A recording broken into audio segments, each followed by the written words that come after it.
Maaf ya Pak. Jadi yang akan saya sampaikan dan juga sesuai dengan pengarahan dari Bapak Kofi adalah sharing kita mengenai Indonesia Pom Damai sebagai sebuah kawasan itu melakukan kegiatan-kegiatan CSR-nya terutama gitu ya.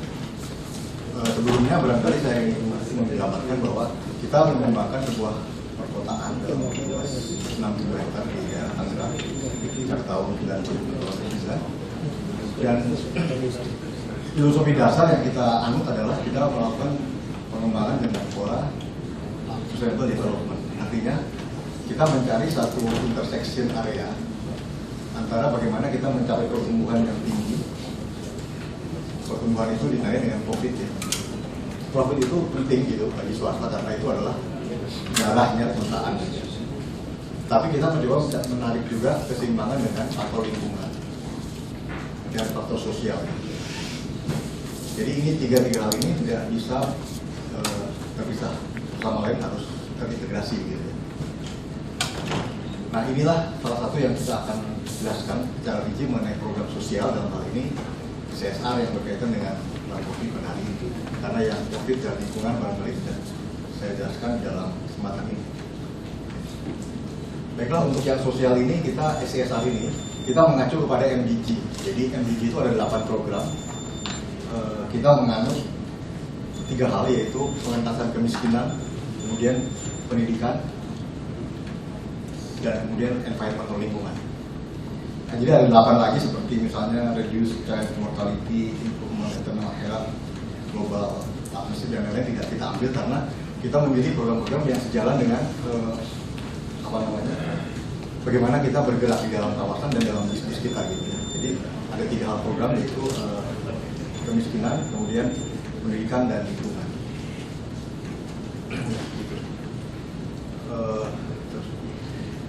Yang pertama adalah program mengenai pendidikan.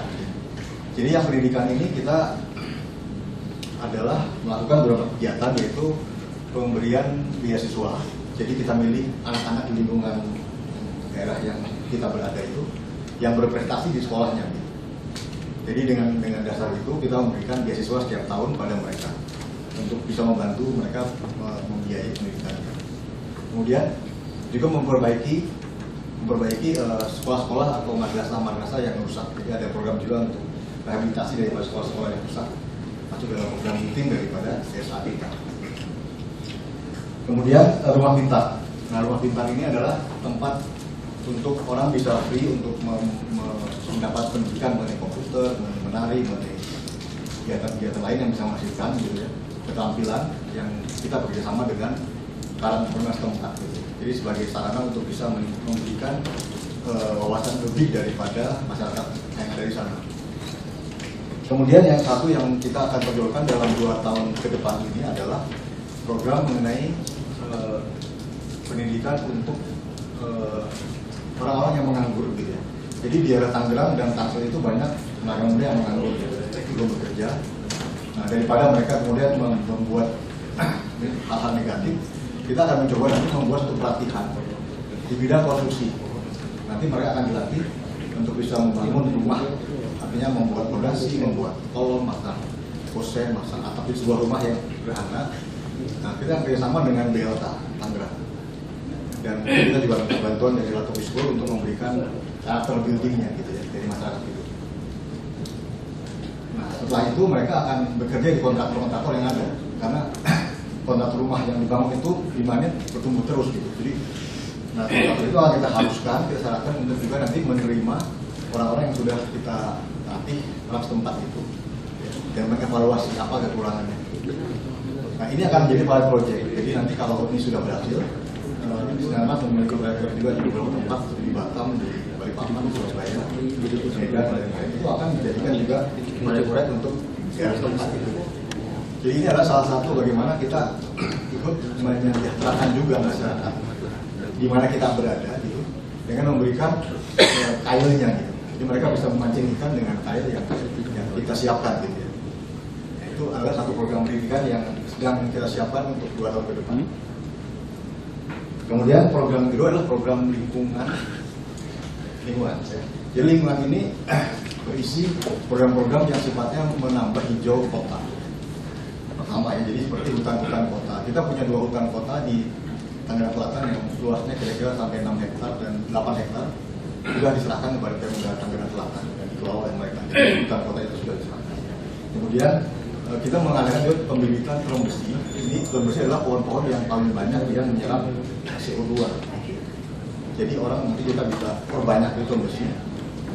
Kemudian penghijauan kota, jadi SD ini akan dihijaukan sebanyak mungkin. Kemudian yang penting juga adalah green building. Green building ini juga satu effort di dalam environment ini yang kita lakukan. Kita ada 7 gedung yang sedang dan sudah disertifikasi.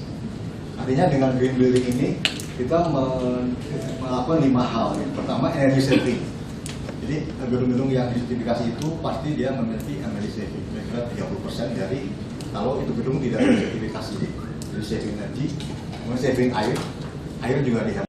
Cara membuat keran-keran yang hemat air, recycle air. Jadi air itu dipakai kembali untuk flushing dan penyiraman tanaman gitu. Jadi air itu didaur ulang. Jadi di situ ada saving kira-kira biasanya 20-30%. Kemudian mengurangi karbon emisi. Green building karena dia punya energy saving, dia akan menghasilkan low carbon emisi. Kemudian menggunakan bahan-bahan yang bertanggung jawab, artinya atap lingkungan. Jadi misalnya pemilihan cat, pemilihan refrigeran AC yang tidak merusak ozon gitu ya. Bahan-bahan yang tidak beracun dalam ruangan dan sebagainya. Kemudian juga lower operation cost, tentunya dengan energi yang lebih rendah, si gedung itu akan memiliki operation cost yang lebih rendah juga daripada program itu tidak disertifikasi.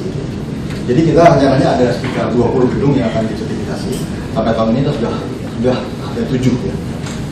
Termasuk kita sendiri dan juga dari mitra kita seperti Unilever membangun kantor di sana dengan sertifikat green building. Bank BNI juga membuka wilayah baru di sana dengan sertifikat green building. Itu juga mendorong para investor mitra kita untuk membangun dengan green building supaya sebenarnya kita bisa melakukan pembangunan green building. Kemudian kita juga mengadakan festival hijau setiap tahun gitu ya, dan dilakukan bersama masyarakat ya. Jadi setiap tahun temanya ganti, ada yang mengenai pohon, kemudian mengenai air, mengenai apa lagi. Setiap tahun kita ganti tema, dan itu sudah menjadi habit dan sudah menjadi program yang ditunggu-tunggu gitu ya oleh masyarakat maupun kelompok-kelompok lingkungan di sana. Terus tadi agak ketukar ya. Jadi ini adalah bedah rumah sorry tadi di program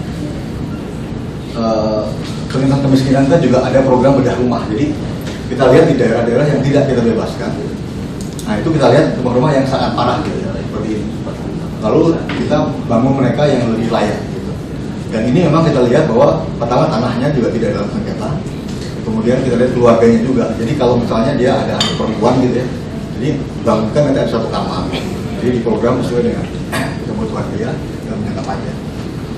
Tahap pertama ada 17 rumah yang tahun lalu sudah kita bangun, dan kita lihat lagi untuk tempat-tempat lain yang pasti tidak kita bebaskan, nanti kita lihat seperti apa kondisi. Kemudian ada juga yang kita, jadi itu 3 program CSR. Nah di dalam sendiri kita tekankan adalah keterlibatan daripada pegawai. Jadi support-support yang diberikan untuk aktivitas pegawai maupun hari raya keagamaan maupun juga donor darah dengan masyarakat kita fasilitasi. Terus kita juga melakukan partnership dalam pengembangan. Jadi kita rangkul Yayasan Buddha Seci yang mereka juga di bidang sosial, ada juga lembaga-lembaga lain dan sebagainya. Karena mereka juga punya relawan-relawan yang cukup bagus. Artinya begini, pada waktu kita bangun bedah rumah itu kan bisa aja ada material-material dicuri orang gitu kan. Nah di mereka ada yang namanya relawan yang sudah biasa gitu. Mereka menanamkan kepada masyarakat itu, ini nggak boleh begitu gitu ya. Akhirnya memang terjadi bahwa tidak ada material yang dicuri. Jadi bagus sekali. Jadi mereka sudah punya sistem. Jadi mereka yang di lapangan itu mengarahkan para penduduk itu supaya tindak benar lah. Gitu. Karena ini untuk masyarakat gitu. Ini salah satu yang kita ajak lembaga lain untuk bekerja sama. Dan kita mendapatkan penghargaan dari Pemda Tangerang untuk CSR terbaik. Juga dari Sustainable Business Award 3 tahun, 12, 13, 14, dan juga dari ATOVI juga kita pernah mengenai water management dan Green Environment. Kemudian dari Global CSR Award dari internasional tahun ini kita dapat juga Leadership CSR Program. Mungkin satu hal yang baru kemarin saya bicarakan sama Pak Sofi, untuk para pengembang atau developer ini kan kita memberi tanah gitu ya, pasti kita harus tanah gitu. Nah, banyak terjadi itu terjadi pemiskinan, tapi bukan skenario kita, artinya masyarakat dapat uang banyak gitu ya, terus mereka itu menghamburkan uangnya tidak benar, akhirnya mereka jadi miskin. Ini baru kemarin kita diskusi ya Pak. Ke depan mungkin, nah dulu pernah Pak kita juga lakukan misalnya gini, Bapak kalau dapat uang 1 miliar itu kita sarankan Bapak ke bank, nanti kan dapat bunga. Nah bahasanya itu harus diubah. Jadi Bapak ini ada ayam bank ayam itu kita kasih makan gitu. Nah, nanti Bapak dapat telurnya gitu. Kita harus bikin bahasa begitu ya, sehingga mereka jadi paham bahwa oh ini ayam ini adalah uang mereka, telur itu bunganya gitu. Ibaratnya begitu. Jadi kita harus membahasakan dengan bahasa mereka. Dulu pernah kita jalankan Pak, saya ngobrol dengan Bapak ya. Tapi kayaknya kurang bisa ditangkap atau bagaimana. Jadi ke depan itu barangkali kan Atofi membuat standar-standar CSR per industri. Dan untuk properti barangkali ada satu pedoman. Kita menjelaskan penggunaan uang bagi masyarakat itu yang bijaksana gitu. Misalnya mereka ada uang ya. Mereka tetap beli rumah di situ yang kecil misalnya, tetap mereka tidak pindah. Jadi tetap mereka ada, jadi jangan dihabiskan. Ini bahasanya ini memang harus nyambung, karena kalau enggak ada pemiskinan gitu, yang bukan skenario kita betulnya. Nah mungkin nanti bisa dibantu membuatkan guidance-nya ya Pak ya. Kita bicara begitu itu saya menarik sekali. Pernah itu saya ingat pernah kita jalankan tapi hanya begitu tapi nggak jalan gitu Pak. Jadi barangkali perlu kiat-kiat lain dari para Atofi bagaimana kita itu sebenarnya kita ini mengembangkan daerah, lalu bagaimana masyarakat itu juga bisa sejahtera gitu. Itu intinya, jangan jadi mereka jadi menurun kualitas kesejahteraan. Baik, saya kira itu aja yang saya sampaikan. Terima kasih atas perhatiannya.